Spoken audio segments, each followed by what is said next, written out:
If you don't think there's hope for the world, why bother going on? I mean, you gotta try, right?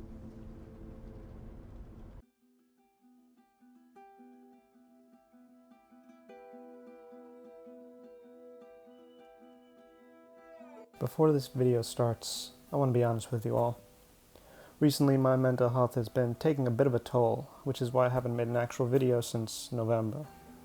I have been struggling a lot between finding my purpose and finding what makes me happy.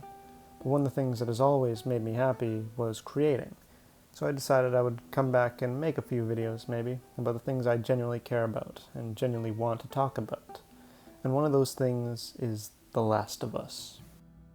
By The Last of Us, I'm referring to the recent HBO adaptation of the critically acclaimed game series of the same name. As a big fan of both games, I was awaiting the show since day one, especially after years of announcements about the talent joining the crew both behind and in front of the camera, and the show definitely did not disappoint. It adapted every perfect intricacy of Joel and Ellie's journey in the games and expanded on the edges of an already perfectly built world. To me, it was everything a video game adaptation needed to be. But there was one moment, one scene, that stood out to me the most. Something new from the minds of Craig Mazin and Neil Druckmann. And that was this scene. It was me. I was the guy who shot and missed. The Last of Us spends a large portion of its runtime taking us through the life of Joel, a hardened survivor tasked with taking a young girl across the country. The first episode sets up Joel's character and eventual development by showing us his biggest wound, the death of his daughter in a horrific fashion. This death, this inability to save the person who made his life worth living, is behind every one of Joel's actions, lines, punches, and thoughts. There are already hints of violence beneath him before, but Sarah's death brought them out and changed him beyond recognition. Ellie, the girl Joel is escorting across the decimated nation, is who catalyzes Joel's change. Ellie, a girl around the same age as Sarah was before she died, forces Joel to care, forces Joel to open up, and forces him to take unforgivable actions to protect her.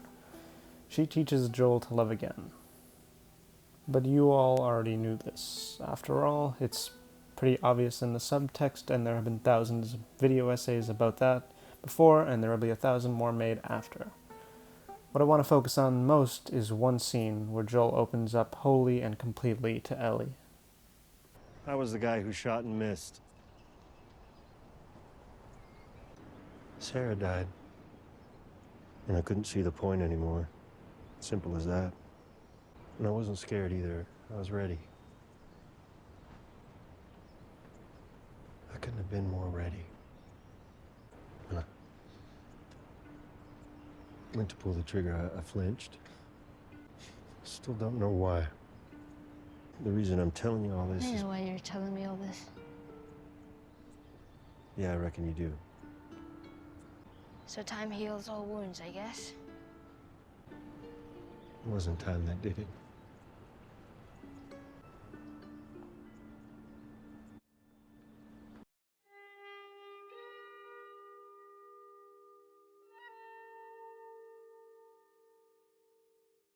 How does someone move on after going through what Joel went through?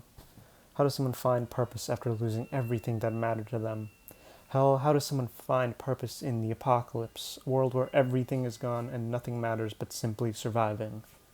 From what we learn about Joel, we know that after Sarah's death, he became a ruthless, violent man that did whatever it took to get his brother to safety. That became his purpose. After all, Joel even says that all he was going on for was Tommy. You keep going for family. That's about it. I'm not family. No. Your cargo. After that, we see what loneliness and emptiness awaited Joel decades after. He goes through the motions of a mundane daily life, taking random jobs just to survive, but unable to truly live. Even with the companionship of a woman who cares about him, even with the semblance of friends and Bill and Frank, he can't move on.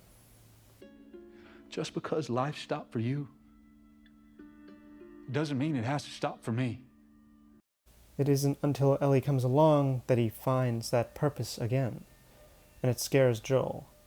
He has a chance to start again, but there's so much at risk for him.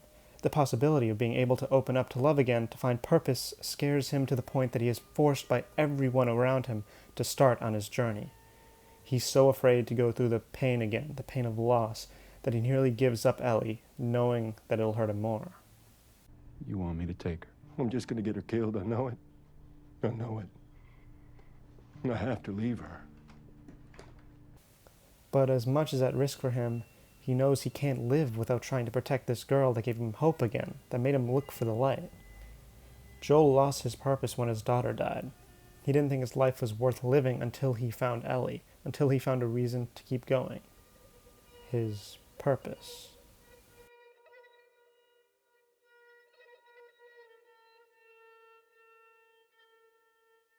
To be honest, recently I've been feeling some of that despair as well. I've been struggling with being able to create, reconciling if I want a future where I'm not doing what I love in exchange for a life of security. Right now, I feel somewhat as Joel did, lacking a purpose and being unable to move forward. My life feels worthless now, like a perpetual darkness enveloping me whole. But through it all, I've kept going. Why? Because I have people I love. Family, friends, people that give me even a semblance of a reason to go on, like a sliver of light in the dark. And because I know that one day I have to find a purpose, a reason to keep going. These thoughts are what kept bringing me back to this moment in The Last of Us. After all, Neil Druckmann has said that the show is a story about love and what it brings, both the good and the bad.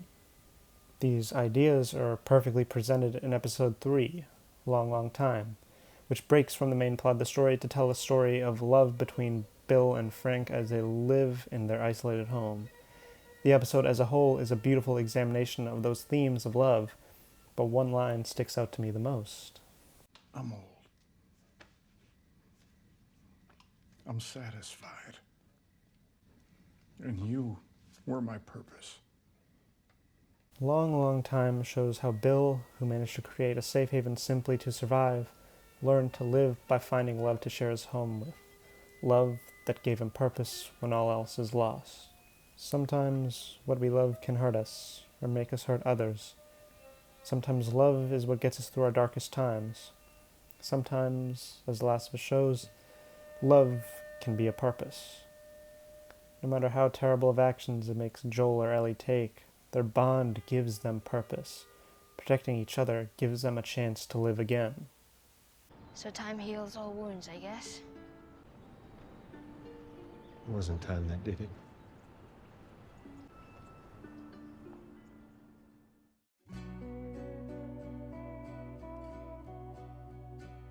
It is easy to recognize that after everything Joel does, he isn't a particularly good person. But that doesn't mean that we can't understand or even empathize with his journey to find purpose and love again in his life.